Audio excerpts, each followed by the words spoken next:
Hello, dear friends. Here we are, 12 encounters with the Master, and we are here with you on day 12th.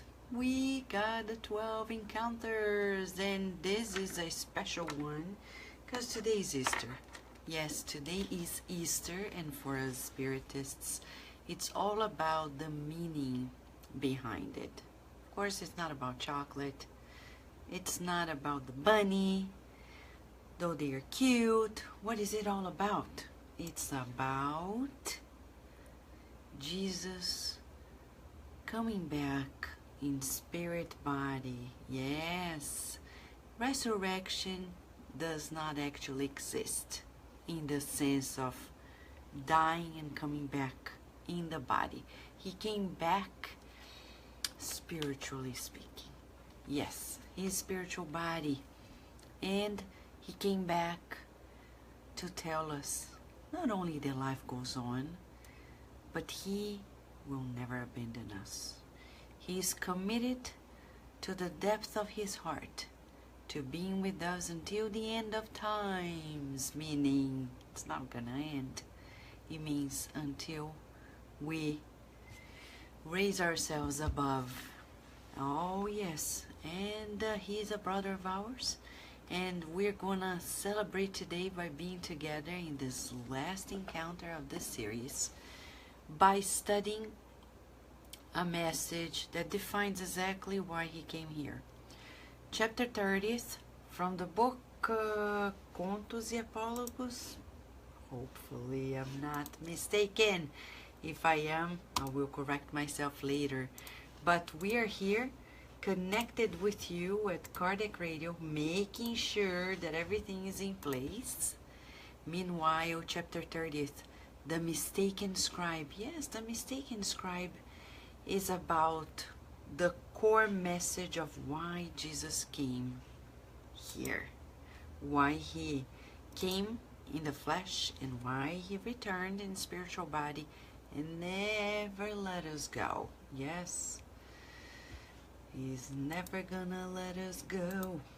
Na na na na na na forever. Na na na na na. Never gonna let you go. I know he won't let us go. Thank God. Oh yes. Right? And we're happy to be here with our beautiful community. I'm gonna say hi. Oh yes. Because without you, we wouldn't be here. Right? We would be here, but pre-recorded, which is completely different. But being here with you makes the difference because you can participate, you can ask questions, you can make comments complimenting ideas, and if you want to volunteer and help Kardec Radio, we always need more people. Now some of you have already sent us messages saying that you want to collaborate. Some of you were already assigned your positions, your tasks, and thank you very much. And others are yet to do it. But we'll be with you. Hello, my friend Leia Severo, talking about it. Valeria, how are you? Happy Easter, everyone. Rihanna, beautiful Easter with your parents, huh? Thank you for sharing. It's great to see you with your family so we can picture and be closer to you too. Hello, sunshine. How are you? Patricia. Looking good and flowery. Love it, love it.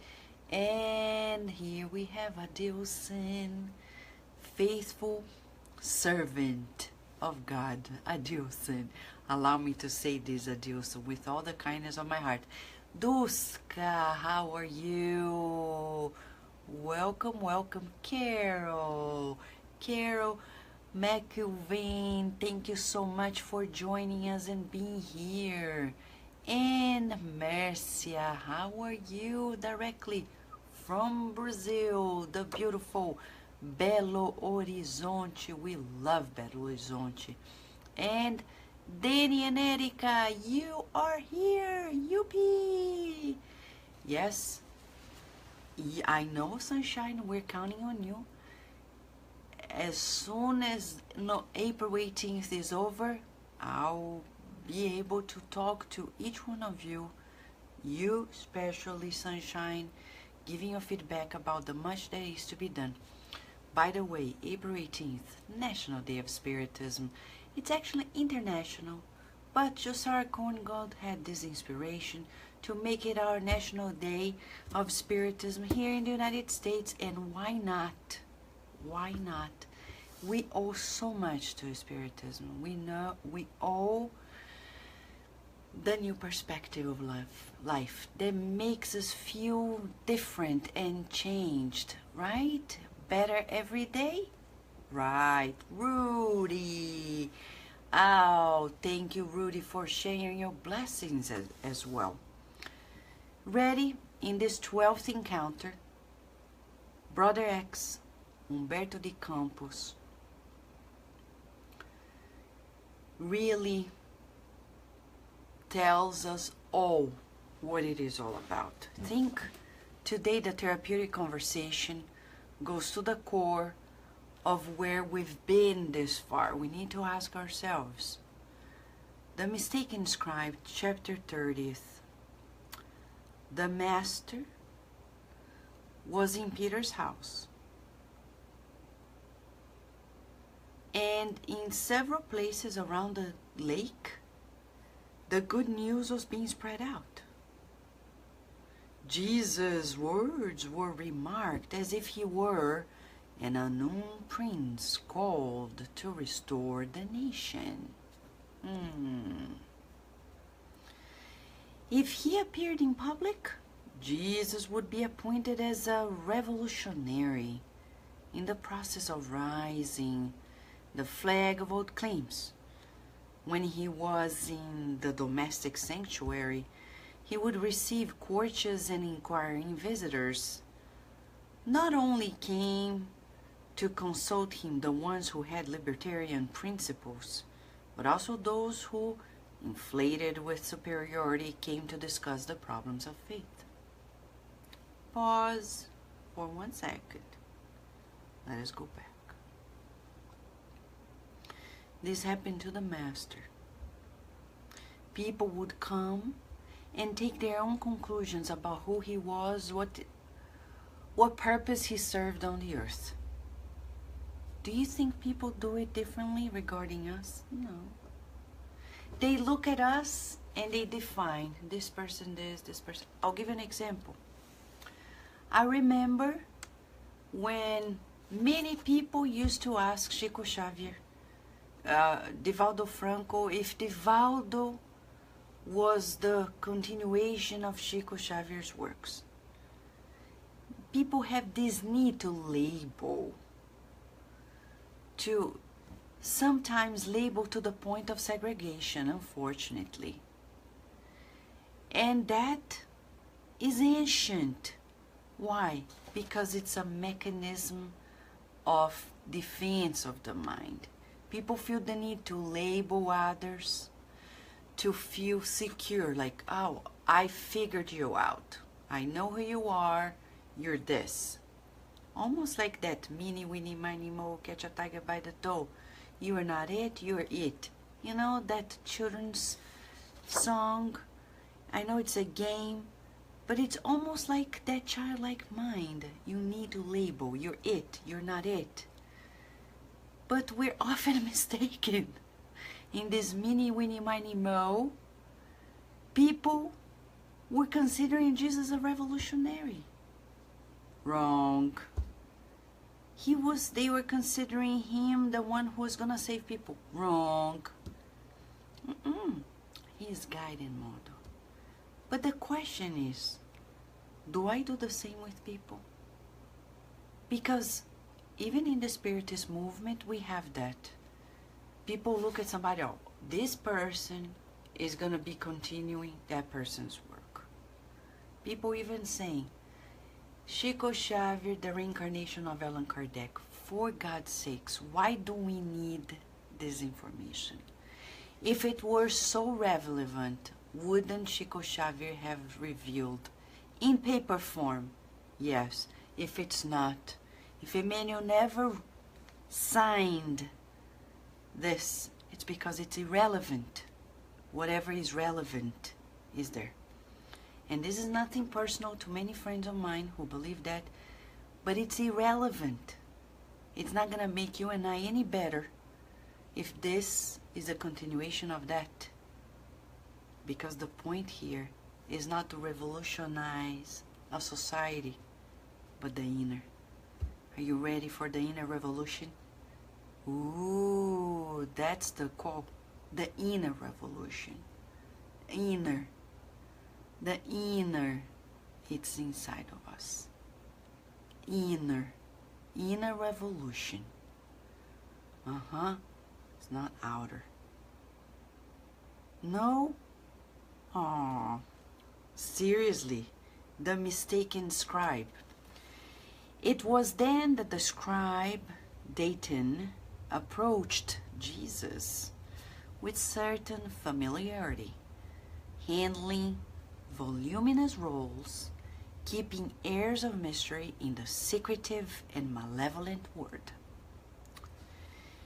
He made a solemn preliminary explaining the reasons for his presence. He had studied a great deal. He knew the drama of Israel from the beginning. He had old writings concerning the most remote pursuits. He carefully catalogued precious hidden traditions, which described the sufferings of the race in Assyria and Egypt. This scribe was in connection with several remnants of Hebrew priests of other countries, centuries.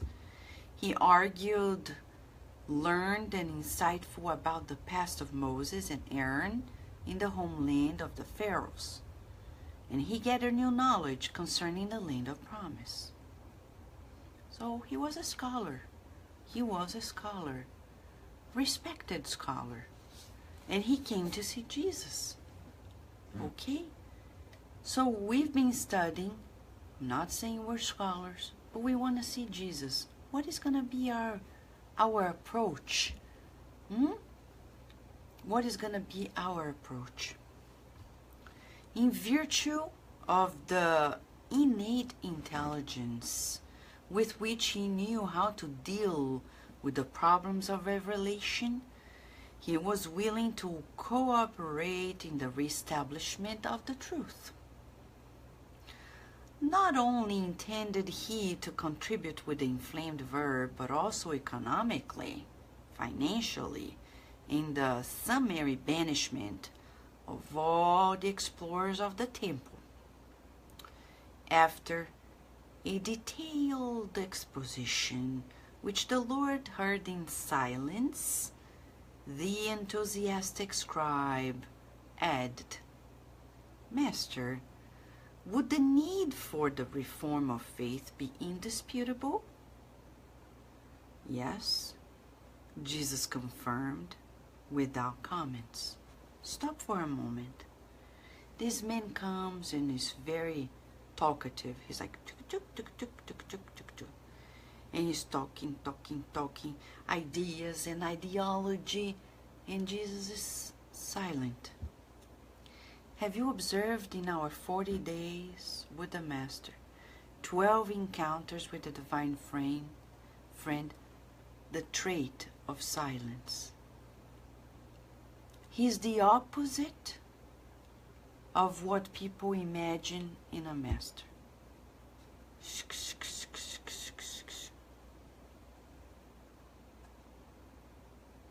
Silent. Why? Some things you cannot solve with words. You need to let it be, let it be, let it be, let it be. And Jesus is the master of let it be. And let it be. People are like, but the world is doing this. Let it be. And extremely talkative, Dayton went on. He kept going. He said to Jesus, I come to bring you my solidarity without conditions. It hurts me to contemplate the divine house occupied by thieves and money changers without conscience. I am a cultivator of the law, strict and uncompromising. I know the Leviticus by heart, so to avoid the contact of people and filthy food, I fulfill my obligations, and I cannot stand the presence of those who squander the altar under the pretext of protecting it. He stared with the anger of a wounded fox. He lowered his voice in the manner of a common whistleblower and announced, whispering, I have the list of all the lizards and ravens that insult the sanctuary of God. I'll be devoted to you as a collaborator to confuse and exterminate them. My scrolls are burning coals of truth. I know those who steal from the miserable people for the benefit of the same Romans who dominate us. The temple is full of rapine. There are beasts in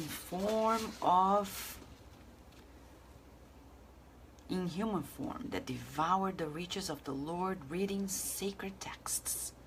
They are slimy and scurrilous creatures, unctuous and treacherous.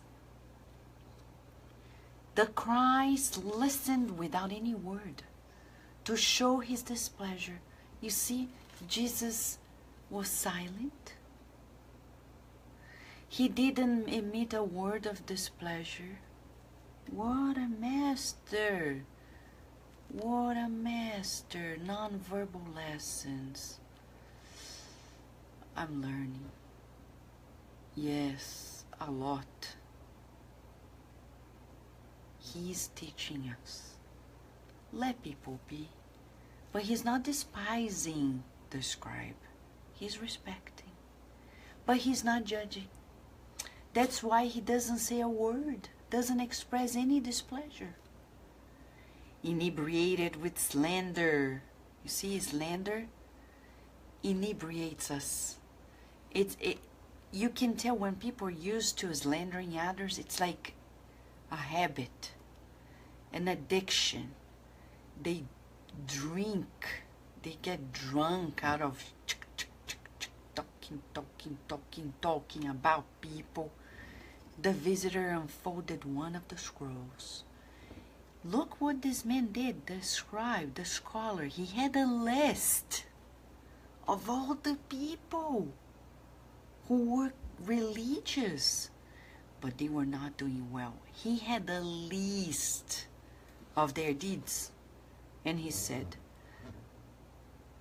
to Jesus, let's look at a small gallery of criminals that we must immediately contain. Rabbi Joshanan lives surrounded by disciples, administering lessons, but he owns many palaces that he obtained at the expense of miserable widows. He's disgusted, man, by the greed he embraces. Rabbi Japhet has long been an explorer of unfortunate women. From the atrium of the house of God to the inside, he's a sheep. But out of the atrium, he's an insatiable wolf. Nassan, the priest, takes advantage of the high position which he enjoys to sell at cheap prices bulls and goats for the sacrifices through third parties who enrich his coffers. He already owns 3 large houses full of slaves in Caesarea with a vast flock of rams. Agile, one of the guards of the sacred lamp, wears a respectable tunic during the day, but he is a robber at night. I know how many people he has assaulted in the last sabbatical year. Nimrod, the caretaker of the Holy of Holies, has 7 murders on his back. He formulates moving prayers in the divine place, but he is an evildoer who escaped from Syria. Manasseh, the explainer of the Psalms of David, sells pigeons at asphyxiating prices, creating embarrassment to filthy women who seek purification, exploiting their good faith. Gad, the persecutor of unclean fish, has the house full of utilities of the sanctuary, which he yields modestly for, filling his coffers of gold and silver. Ephraim, the Levite, who presently insinuates himself into the house of the high priest, is a shrewd politician. He displays feigned humility to cover up the tenebrous plans of domination. And Jesus was listening. If you're already like, Mamma Mia, Jesus was not saying Mamma Mia. He was like, okay. Realizing, however, that Jesus was silent. See how Jesus let people talk? But he doesn't let them talk not paying attention. He's paying attention. He's not doing something else, WhatsApping, Facebooking.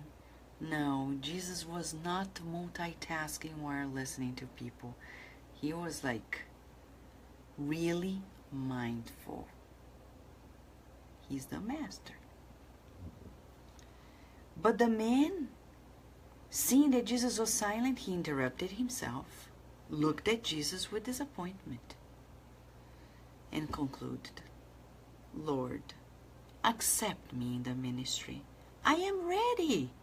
I was informed that you're ready to found a new kingdom and a new order. I will help you to massacre the impostors. We will renew the belief of our people. How many people are like this? Oh, many nowadays. They even look at people who psychograph books that are mistaken. They have half-truths. And they do meetings trying to see what they can do to stop those people. What do we do? Nothing. Nothing. No. Listen to Jesus. Now, smiling. What a master. He's silent. And when he listens to our pleas, Jesus, compassionate but sad, replied very calmly, Dayton, you are mistaken. These are Jesus' words.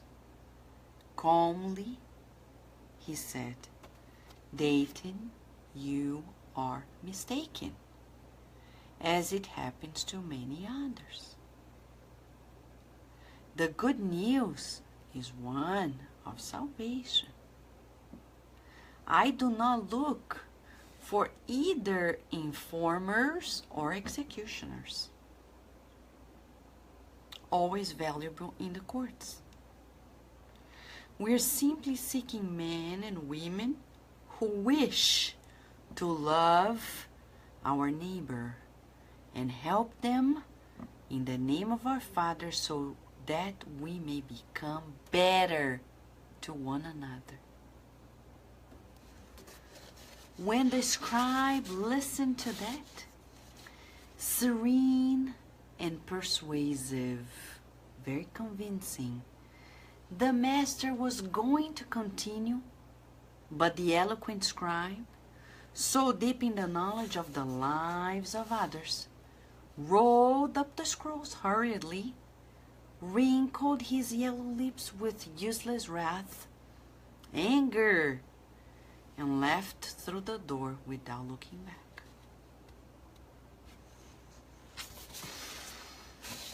He was upset with Jesus. He was. And to date, people are. When you tell me, really, I'm going to play the idiot here? No, you're not going to play. You're simply being peacemaker.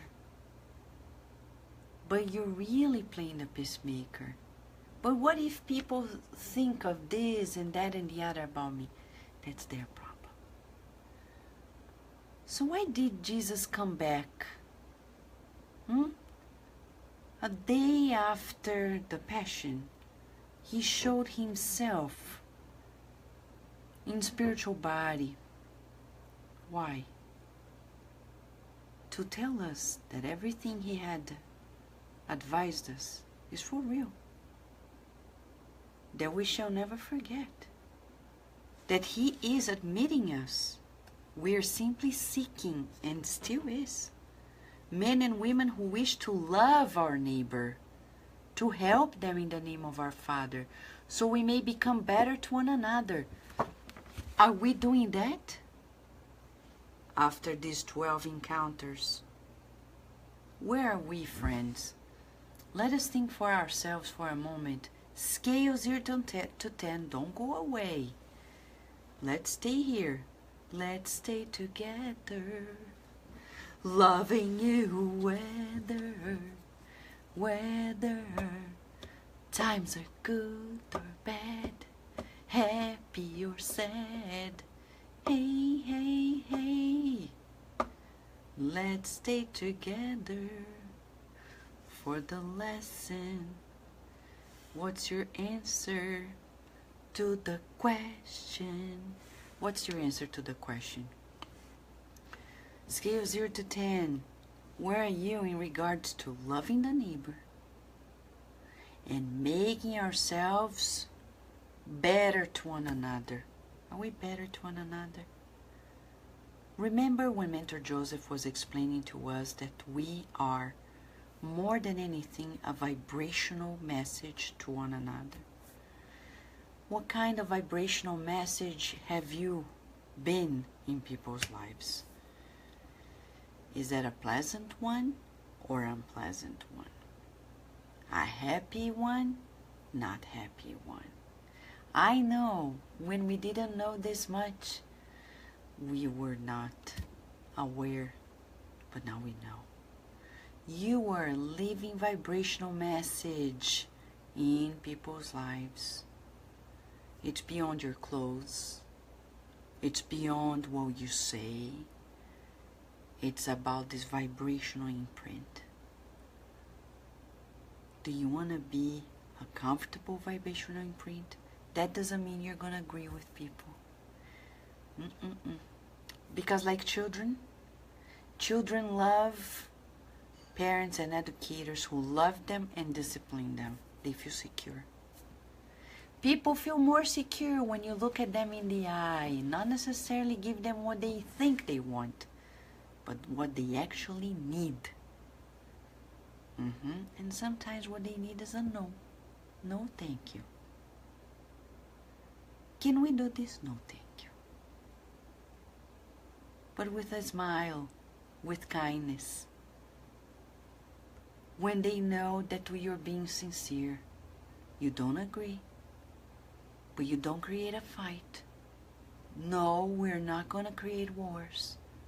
If you're worried about the possible Third World War, think about the wars you're still engaged and create peace. Because there are many wars inside of us in our relationships that are feeding this big war. If we don't want that to happen, we better retreat and create peace inside of us. A problem loving yourself because of guilt? Then you sing. I love and approve of myself in ways that are pleasing to God. Oh yes, I don't do everything right, but I deserve the best of myself to be displayed because I'm a child of God. Yes, today we were singing, teaching our homeless friends about the song "A Child of God." And on Tuesday, April 18th, you're gonna hear them together singing for you. I am a child of God. You are a child of God. We reincarnated to learn to do good. Right, Jacob? Right, Jussara? Yay! Right, Leo Vieira. Thank you, Leo. Rita de Cássia, João Bosco, Patrícia Lima, Constance, Tia Hebe, Solange, Margaret Carmo, Angelita. Friends, the bottom line of it all, Jesus came back. He was so happy to be back. He told all the bunnies of the earth, go give the chocolate to everybody on the earth so everybody's happy. Just kidding. Just kidding. So you don't feel guilty about one chocolate on Easter. One. Only one. Only children can eat more than one. Or not. Don't create more receptors for chocolate in their brain. Then you'll be in trouble. Bottom line for us all here as we end this beautiful series, right, Marcia Pontel and Selena? Let us hear again. Jesus is smiling. That's the imprint. We want to learn with him. He's like our teacher, our personal trainer, okay? He's in front of us right now, smiling. Observe the master. Your mirror neurons are learning that pattern. Smiling, calmly speaking. And what does he say? To you and I, he says your name. You are mistaken. Naturally, it happens to many others. The good news is one of salvation. I do not look for either informers or executioners. No, you don't need to waste your time creating a list of those who should be banished. No, don't worry. Don't send letters saying President Trump's not behaving, because Jesus already knows. I'm joking with you, but it's serious. You don't need to judge. You don't need to accuse. No. He doesn't need to know, oh, Vanessa this, Rosara that. No, no, no, no. No. That role is already taken. We don't need it. What does Jesus need? We're simply seeking men and women who wish to love our neighbor and help them in the name of our Father, so that we may become better to one another. You are a vibrational message of love. And that's what Jesus is recruiting us for. You want to be his apprentice? You're never going to be fired.